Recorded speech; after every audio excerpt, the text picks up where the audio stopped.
नमस्कार दोस्तों, स्वागत है आपका इकोनॉमिक्स विद एनके।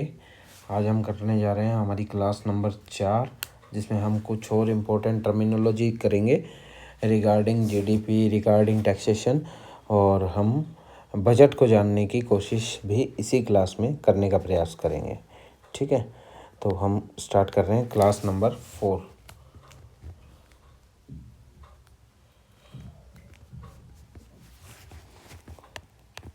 एक मिनट दोस्तों।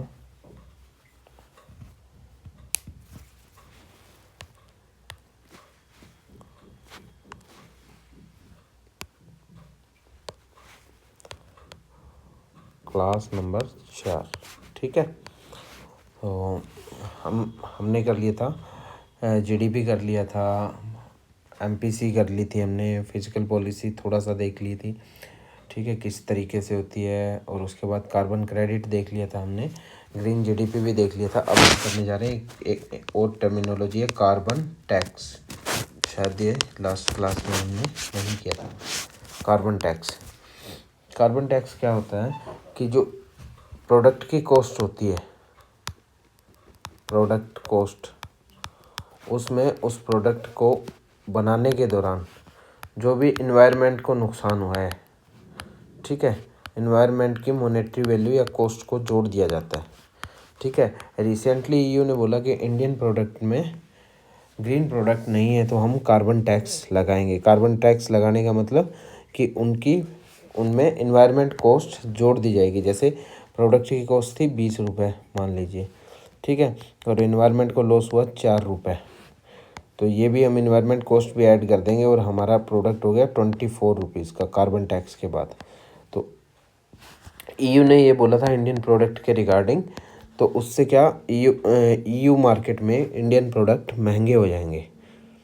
तो ये सीधा सीधा असर जो पड़ेगा इसका, हमारे एक्सपोर्ट डिक्लाइन होंगे।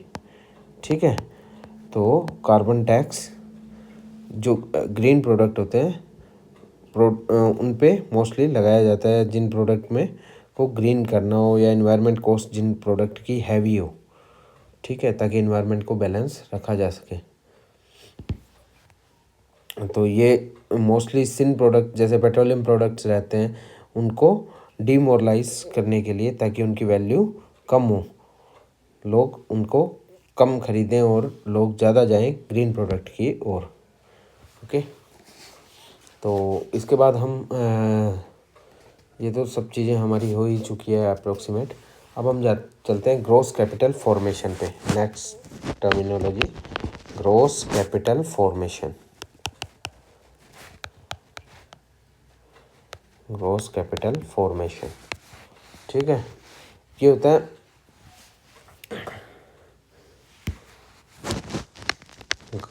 सकल पूंजी निर्माण। पूंजी निर्माण कि हमने कितना पैसा खर्च किया और उस पैसे से हमारे पास पूंजी कितनी बनी, मतलब कैपिटल कितनी बनी। कैपिटल का मतलब सीधा सीधा होता है कि आपके पास वो चीज़ एज ए एसेट के रूप में जमा हो जाए। ठीक है, भले ही आपने किसी को उधार दिया है वो भी आपका एसेट है, भले ही आपने उससे गोल्ड खरीदा है वो भी आपका एक एसेट है, ठीक है, भले ही आपने बाइक खरीदी है वो भी आपका एक एसेट है, भले ही आपने कार खरीदी है वो भी एसेट है, मकान बनाया है वो भी एसेट है। तो इसी प्रकार से सरकार जो भी बनाती है, जैसे सड़कें बना रही है सरकार, पुल बना रही है, वो सब एसेट्स की कैटेगरी में आते हैं कि सरकार एसेट्स धन जोड़ रही है। ठीक है, और अगर उनसे कुछ पैसों से कुछ भी निर्माण नहीं होता कैपिटल से, तो वो धन का खर्चा हो जाता है, धन खर्च ज़्यादा हुआ है और जुड़ा कुछ नहीं है, एसेट्स निर्माण नहीं हुआ है, तो वो कैपिटल फॉर्मेशन में नहीं आता है। ठीक है, इसके लिए एक अलग वैल्यू यूज़ की जाती है आई कोर, वो हम बाद में देखने वाले हैं इसके बाद। पर अभी हम देखते हैं सीधा ग्रॉस कैपिटल फॉर्मेशन क्या होता है। तो ग्रॉस कैपिटल फॉर्मेशन के 3 टाइप्स होते हैं, 3 तरीके से इसे हम निर्धारित कर सकते हैं, 3 चीज़ों के बेस पे। ठीक है, फर्स्ट चीज़ होती है GFCF। ये आप टर्मिनोलॉजी सभी आपको बजट को रीड करने के टाइम काम में आएगी, तो आपको जनरल चीज़ें, टर्मिनोलॉजी जनरल चीज़ें पता चल जाएगी। Gross fixed capital formation, fixed capital में क्या क्या निर्माण किया गया है। फिक्स्ड कैपिटल वो कैपिटल होती है जो मतलब जल्दी से लिक्विडिटी में चेंज नहीं की जा सकती। ठीक है, मतलब लिक्विडिटी मतलब तरलता में पैसों के रूप में जल्दी से चेंज नहीं की जा सकती, उन्हें बोलते हैं GF CF। ठीक है, ये इसका पार्ट है। नंबर 2 पे है स्टॉक्स, अगर कहीं से शेयर खरीदे हो तो वो भी इसका पार्ट है। ठीक है, और नंबर 3 पे है वैल्यूएबल्स। वैल्यूएबल्स में गोल्ड, वैल्यूएबल्स। ठीक है, जैसे इसमें आता है गोल्ड, आता है सिल्वर, आता है डायमंड, आता है।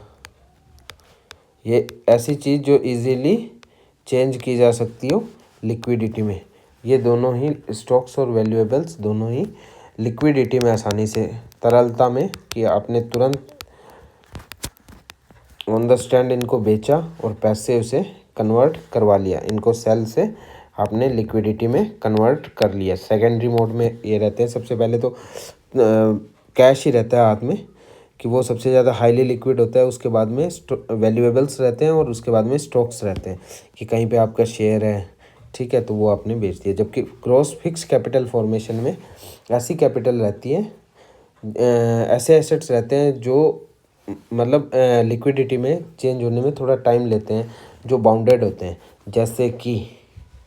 जैसे कि एग्जांपल के तौर पे इसमें आती है बिल्डिंग्स। जो भी बिल्डिंग्स है, जैसे सरकारी भवन बना लिए, सरकारी भवन, ये भी एसेट्स है सरकार के लिए। ज़मीनें, सरकार की ज़मीनें। ठीक है, पुल, सड़कें, ये सभी चीज़ें एसेट्स है सरकार के लिए। ठीक है, इसके अलावा मशीन, सरकार मशीनें जो बनाती है। टूल्स, कोई भी इक्विपमेंट जो यूज़ किए जाते हैं, टूल्स जिन्हें बोलते हैं। ठीक है, और कोई भी कंपनी हो, पर्टिकुलर पर्सन हो या सरकार हो, सब चीज़ें। ठीक है, कल्टिवेबल बायोलॉजिकल रिसोर्सेज। कल्टिवेबल मतलब जो एग्रीकल्चर में काम आने वाले बायोलॉजिकल रिसोर्सेज है, बायोलॉजिकल रिसोर्सेज है। कल्टिवेबल मतलब कल्टिवेबल मतलब जो खेती हो सके, खेती के रिगार्डिंग, या जिनकी संख्या बढ़ती हो, जैसे कैटल्स, इसका एग्जांपल है कैटल्स मतलब पशु। ठीक है, और पोल्ट्री, मुर्गी पालन भी आ जाता है इन्हीं चीज़ों में। ये सब चीज़ एसेट्स हैं। ठीक है, उसके अलावा IPR, उसके अलावा 4th नंबर पे रह जाता है IPR। IPR बोलते हैं इंटेलेक्चुअल प्रॉपर्टी राइट।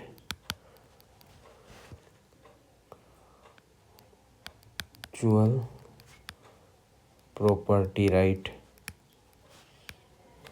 इंटेलेक्चुअल मतलब बौद्धिक क्षमता के आधार पे, मतलब जो भी आपने पेटेंट वगैरह कराया है, बौद्धिक क्षमता अधिकार।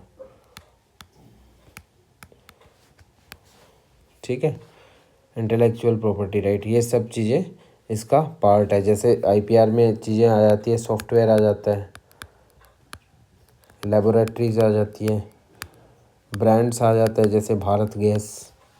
ठीक है, HP, हिंदुस्तान पेट्रोलियम अपना लोगो यूज़ करता है, वो सब IPR का हिस्सा है। कंपनी में भी इसी तरीके से रहता है।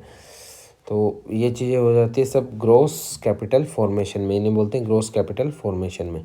ठीक है, और ये मशीन, कल्टिवेबल थिंग्स, ये सभी ग्रोस फिक्स कैपिटल में आ जाती है। फिक्स कैपिटल, ये फिक्स होगी ना, ये सब चीज़ें हट नहीं पाएंगी जल्दी से, मतलब इजीली नहीं हट पाएंगी।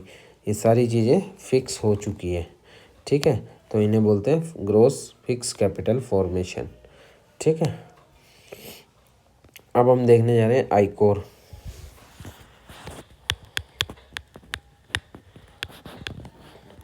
आईकोर बोलते हैं इंक्रीमेंटल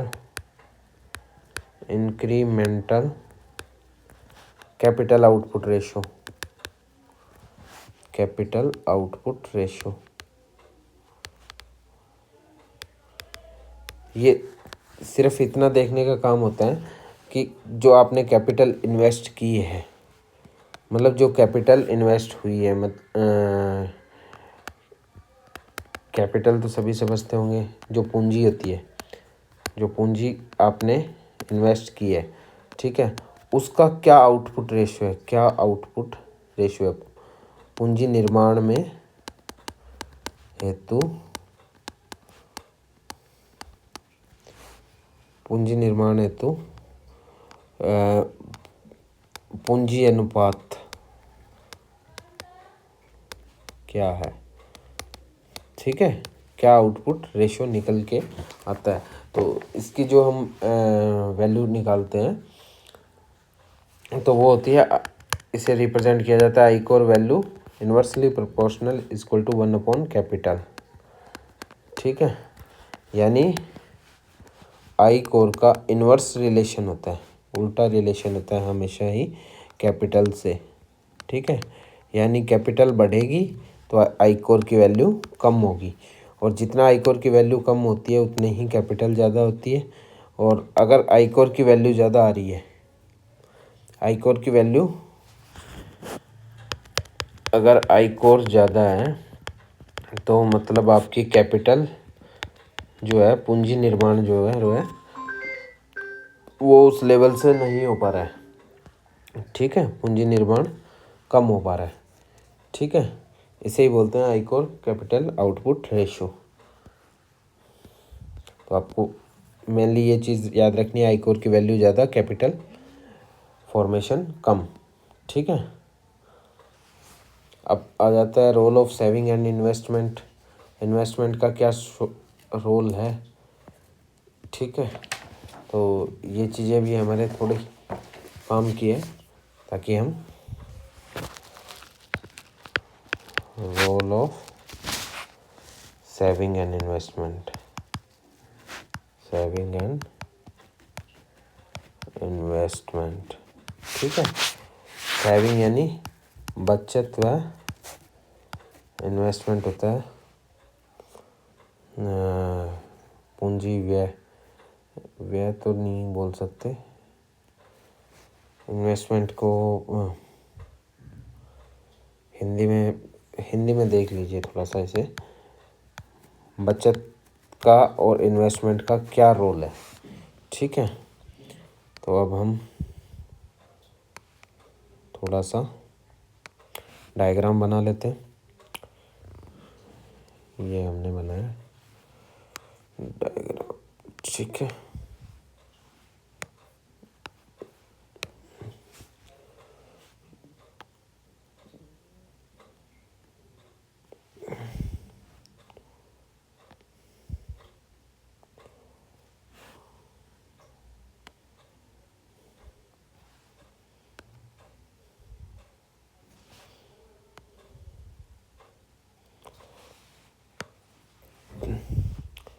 ये होगी है भाई साहब सेविंग्स। ठीक है, ये है इन्वेस्टमेंट,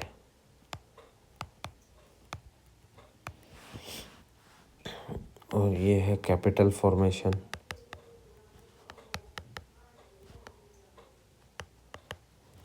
इसको बोलेंगे बचत हिंदी में, और ये पूंजी निर्माण, पूंजी निर्माण। ठीक है, और यहाँ आ गई प्रोडक्टिविटी, प्रोडक्टिविटी मतलब उत्पादकता,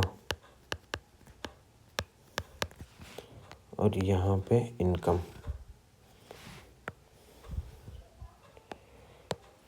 इनकम मतलब हम बोल सकते हैं सेविंग्स का डायरेक्ट इम्पैक्ट पड़ता है इनकम पे।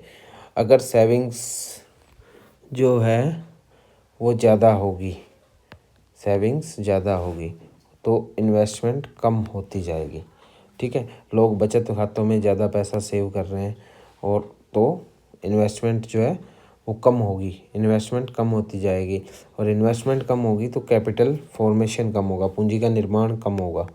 पूंजी का निर्माण कम होगा तो प्रोडक्टिविटी भी कम होगी, और इनकम लेवल भी कम रहेगा। ये एक साइकिल है जो साइकिल चलता रहता है। ठीक है, तो लोगों के इक्वल बचत के इक्वल इन्वेस्टमेंट होनी चाहिए। इन्वेस्टमेंट भी कम रहती है सेविंग्स ज़्यादा होने की वजह से, क्योंकि लोग सेविंग्स ज़्यादा करने लगते हैं तो खर्चा कम कर देते हैं। सेफ मोड की ओर लोग तभी जाते हैं जब इनकम लेवल कम हो, इसे ऐसे भी देख सकते हैं कि अगर आपका इनकम लेवल ड्रॉप है तो आप सेविंग्स में ज़्यादा रखेंगे सेविंग्स को, ठीक है। तो ये सब चीज़ें एक दूसरे के पूरक होती है और सेविंग्स की ज़रूरत रहती है इन्वेस्टमेंट के टाइम, कि सेविंग्स होगी तो इन्वेस्टमेंट भी होगी। तो अभी रिसेंट जो है रेशियो इंडिया की सेविंग्स का वो 30% चल रहा है, अप्रोक्सीमेट 29 से लेके 30.7 तक है, 29.7 टू 30.7% के अकॉर्डिंग है, जो कि डिक्लाइन हुआ है, पहले से गिरा है। ये है 2022-23 का लेटेस्ट डाटा है, सबसे लेटेस्ट यही है, ठीक है। और जो 2011-12 में 34% था। अभी अब न्यूज़पेपर में आप सुनते होंगे, विपक्ष वाले काफ़ी बोलते रहते हैं कि सेविंग रेट कम हुई है, सेविंग रेट कम हुई है, तो इससे भी इकनॉमी की हालत खस्ता होती है, ठीक है। सेविंग्स कम रहेगी तो इन्वेस्टमेंट भी कम होगी।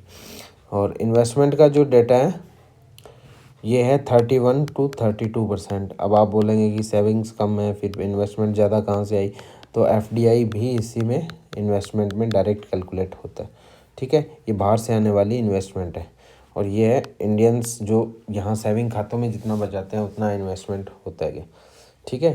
तो ये 31 टू 32% का इसका रेशो है, रिसेंट जो रेशो है। आपको रेशो पूछेगा इन्वेस्टमेंट का रेशो गिर रहा है क्या लगातार, इस तरह का स्टेटमेंट आएगा, तो बिल्कुल गिर रहा है पिछले एक दशक में। तो एक दशक से लगातार इन्वेस्टमेंट का रेशो गिरा है, सेविंग्स का रेशो भी गिरा है, ठीक है। तो ये भी हमारा हो चुका है। अब इसके बाद हम नेक्स्ट चैप्टर स्टार्ट करते हैं, बजट, ठीक है। तो बजट में हम सबसे पहले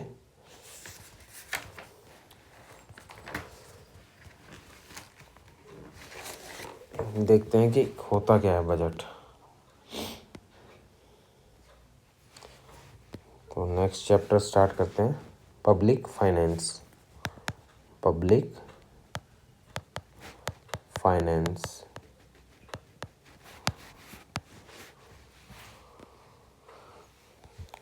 ठीक है। इसमें सिर्फ हम रेवेन्यू का पार्ट अभी करेंगे। तो 3 तरीके की चीज़ें होती है। सबसे पहले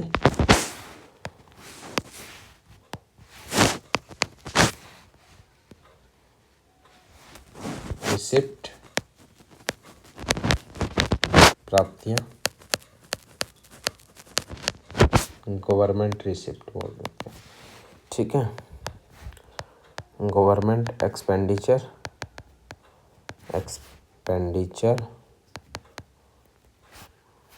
सरकारी खर्चे, ठीक है। और गवर्नमेंट डेफिशिएट,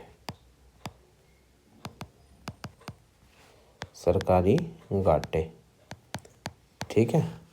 ये सरकारी प्राप्तियाँ, सरकारी खर्चे और सरकारी घाटे, ठीक है।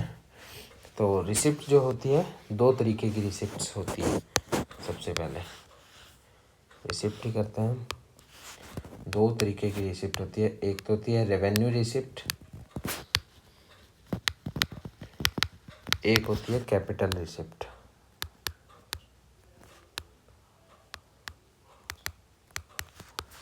ठीक है। रेवेन्यू रिसिप्ट, अब सबसे पहले करते हैं रेवेन्यू रिसिप्ट किसे कहते हैं। हिंदी में बोलते हैं इसे राजस्व प्राप्तियाँ। और ये होती है पूंजीगत प्राप्तियाँ, ठीक है। राजस्व रिसिप्ट, रिसिप्ट है तो मतलब पैसा आ रहा है, रिसिप्ट का मतलब सिंपल सा आप ये जानिए कि पैसा इसमें आ रहा है। तो सबसे पहले देखते हैं राजस्व प्राप्तियाँ। राजस्व प्राप्तियों में 2 टर्मिनोलॉजी, 2 चीज़ें हमें याद रखनी है जो बेसिक कंडीशन है, कंडीशन राजस्व प्राप्तियों की जो कंडीशंस हैं, ठीक है। सबसे पहले कंडीशन क्या है, मतलब 2 सबसे बेसिक कंडीशन है राजस्व में, 2 इम्पोर्टेंट, ये फुलफिल होनी चाहिए तभी वो रेवेन्यू रिसिप्ट का प्रकार है। पहली, तो जो पैसा आ रहा है, ठीक है, तो ना तो वो उधारी है, ना तो उधारी है, और ना ही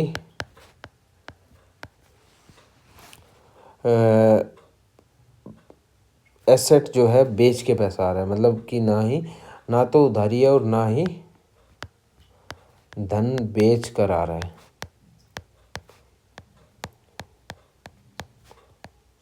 आया, ठीक है,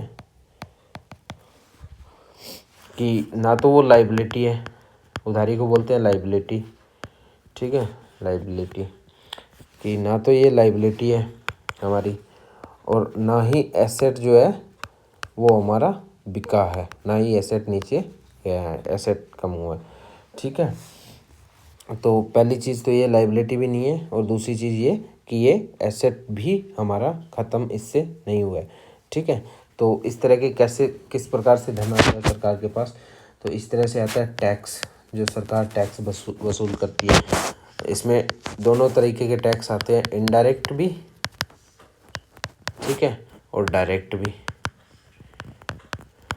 इनडायरेक्ट और डायरेक्ट टैक्सेस दोनों टैक्स आते हैं। अब आप इनडायरेक्ट और डायरेक्ट टैक्सेस पूछोगे वो बाद में बताऊंगा, पर दोनों तरह के टैक्स आते हैं जो सरकार लेती है, ठीक है। उसके बाद इसमें क्या आता है, इसमें आता है आपका रेवेन्यू में फ़ीस आती है। जो भी सरकार फ़ीस वसूल करती है किसी भी चीज़ की, जैसे आप लाइसेंस बनाने जा रहे हो तो आपकी फ़ीस लग रही है, इलेक्ट्रिसिटी मीटर के लिए जा रहे हो तब भी फ़ीस लग रही है, स्टैम्प ड्यूटी लग रही है, ठीक है। इस तरीके के जो भी टैक्सेस हैं, जो भी ड्यूटीज़ है, वो सभी इसी में आते हैं। फ़ाइन आते हैं कि ना तो सरकार ने कोई एसेट बेच के वो लेके आए हैं, ना ही सरकार को आपसे उधार में वो पैसे लिए आपको वापस देने की गारंटी है, ठीक है। तो फ़ाइन, जो भी फ़ाइन, जैसे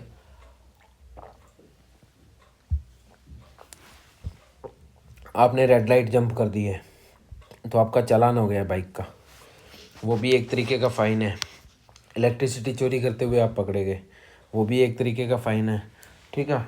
यहाँ इनकम टैक्स पे आपने पैसे कम भरे तब भी आपके ऊपर फ़ाइन लगता है, ठीक है। वो क्रिमिनल फ़ाइन, सिविल फ़ाइन, सभी तरीके के फ़ाइन्स जो रहते हैं वो सभी रेवेन्यू रिसिप्ट में ही काउंट होते हैं, ठीक है। तो ये सभी इसमें बिल्कुल अच्छे से काउंट हो जाएंगे। Tax revenue, non tax revenue, ये टैक्स रेवेन्यू में डायरेक्ट और इनडायरेक्ट रहते हैं। और जो भी इंटरेस्ट आता है, सरकार ने जो पैसा लगा रखा है, मतलब सेंट्रल गवर्नमेंट ने जो पैसा उधारी में दे रखा है स्टेट गवर्नमेंट को, या कहीं और इन्वेस्ट कर रखा है, उस पैसे का जो इंटरेस्ट आता है, जो ब्याज आता है, जो पैसा आएगा वो कैपिटल में आएगा, क्योंकि वो फिर उसके बाद आने की संभावना ख़त्म होगी ना, कि वो एक तरीके से आपका एसेट था। आपने किसी को, जैसे मैंने किसी को उधारी में पैसा दिया, 50,000 रुपये दे दिया, और मैंने दे रखा 2 रुपये सैकड़े पे, तो अब मेरा 1,000 रुपया ब्याज बन गया हर महीने का, ठीक है। तो 50,000 रुपये मैंने जैसे ही किसी को दिया, तो वो 50,000 रुपये अगर पूरे रिटर्न कर देगा, उसके पास पड़े हुए मेरे 50,000 रुपये दिए हुए, तो वो मेरा एसेट बन गया, ठीक है, मेरी पूंजी बन गई। जब तक वो रखेगा तब तक उसे मुझे ब्याज देना पड़ेगा, पर जो ब्याज वो देता जा रहा है उससे ये तो नहीं कि उसका जो मूल पैसा मैंने दे रखा है वो चुकता हो रहा है, वो तो चुकता होगा ही नहीं, क्योंकि वो ब्याज तो वो देता रहेगा ना, उसे तो देना पड़ेगा। उससे ना तो मेरा एसेट ख़त्म हो रहा और ना ही मेरे पे उधारी बढ़ रही है, ना ये है कि मैं उसे वो 1,000 रुपये वापस दूंगा, वो तो मेरा ब्याज अर्न मनी है जो मैंने कमाई है, ठीक है। जबकि वो अगर मैं बेच दूंगा उसे तो वो मेरा एसेट ख़त्म हो गया, तो वो कैपिटल में आ जाता है। तो इंटरेस्ट इसमें आएगा, और जो इंटरेस्ट की जो चीज़ है, जो एसेट्स है, वो सेल करेंगे तो वो कैपिटल में जाएगा, ठीक है। और इसके अलावा डिविडेंड्स, अब इन्होंने पैसे लगा रखे हैं, किसी शेयर मार्केट में भी लगा रखे होंगे सरकार ने, कहीं के बॉन्ड खरीद रखे हैं, डॉलर खरीद रखे हैं, तो उसके पैसे भी डिविडेंड्स और प्रॉफिट्स में आते हैं, ठीक है। डिविडेंड होता है शेयर वगैरह पे होने वाला लाभांश, शेयर पर होने वाला लाभांश इसी को बोलते हैं डिविडेंड। और प्रॉफिट होता है जो लाभ हमें पैसा लगाने से होता है, जो लाभ हुआ है, ठीक है। और इसके अलावा स्पेक्ट्रम जैसे फ़ोन के स्पेक्ट्रम होते हैं वो वर्चुअल होते हैं। वर्चुअल को अगर बेच रही है सरकार तो स्पेक्ट्रम बेचने से, जैसे 4G के लाइसेंस बेचे, एक तरीके से वो लाइसेंस ही है, ठीक है। तो उनमें एसेट वगैरह कुछ नहीं ख़त्म हो रहा है, तो स्पेक्ट्रम बेचने से भी जो पैसा आएगा वो भी रेवेन्यू में ही काउंट होगा, ठीक है। तो मैंने रेवेन्यू रिसिप्ट आपको कंप्लीट करा दिया कि टैक्सेस आते हैं, डायरेक्ट और इनडायरेक्ट आते हैं। डायरेक्ट टैक्सेस का टाइप हो जाता है इनकम टैक्स हो गया, कॉरपोरेट टैक्स हो गया, इसमें आयकर, इसे हम लिख सकते हैं आयकर और corporate tax, rate tax.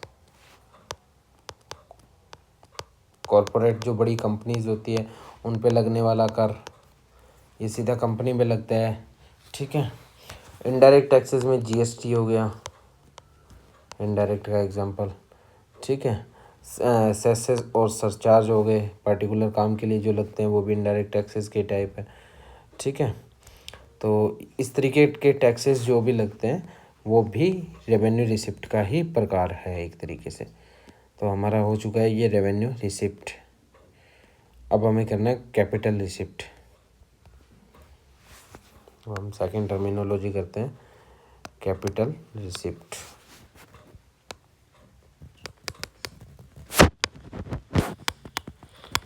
Capital receipt पूंजीगत इनकम या प्राप्तियां, ठीक है। उसमें दो कंडीशन हमने देखी थी कि रेवेन्यू में क्या था कि या तो हमारा एसेट्स है, ना तो उससे हमारी लाइबिलिटी बढ़ रही है, ना तो हमारी लाइबिलिटी है, उधारी जो है हमारी बढ़ रही है, ना तो ये क्रिएट हो रही और ना ही हमारा एसेट ख़त्म हो रहा, ठीक है। ये दोनों ही कंडीशन हमारी नहीं हो रही है। एसेट मतलब पूंजी जो है हमारी, संपत्ति जो है वो ख़त्म हो रही, ना तो हमारी संपत्ति ख़त्म हो रही है ना ही हम पे उधारी बढ़ रही है। ये तो था रेवेन्यू रिसिप्ट का, रेवेन्यू रिसिप्ट, ठीक है। राजस्व प्राप्तियाँ है, उसमें तो ये हो रहा था टैक्स आ रहा है तो उसमें भी ना उधारी बढ़ रही है, ना तो आपको टैक्स को वापस देना है, ना ही आपकी संपत्ति उससे नष्ट हुई है। जबकि कैपिटल रिसिप्ट में इसका उल्टा होता है कि या तो उधारी बढ़ेगी, या तो उधारी जो है वो बढ़ेगी, क्रिएट होगी, या क्या होने वाला है आपकी संपत्ति जो है, एसेट जो है वो ख़त्म होगा, एसेट आपका ख़त्म हो जाएगा, ठीक है। कि या तो उधारी बढ़ेगी या संपत्ति जो है आपकी ख़त्म हो जाएगी, ठीक है। तो कैपिटल, माफ़ कीजिएगा दोस्तों, कैपिटल रिसिप्ट हम कल करने की कोशिश करते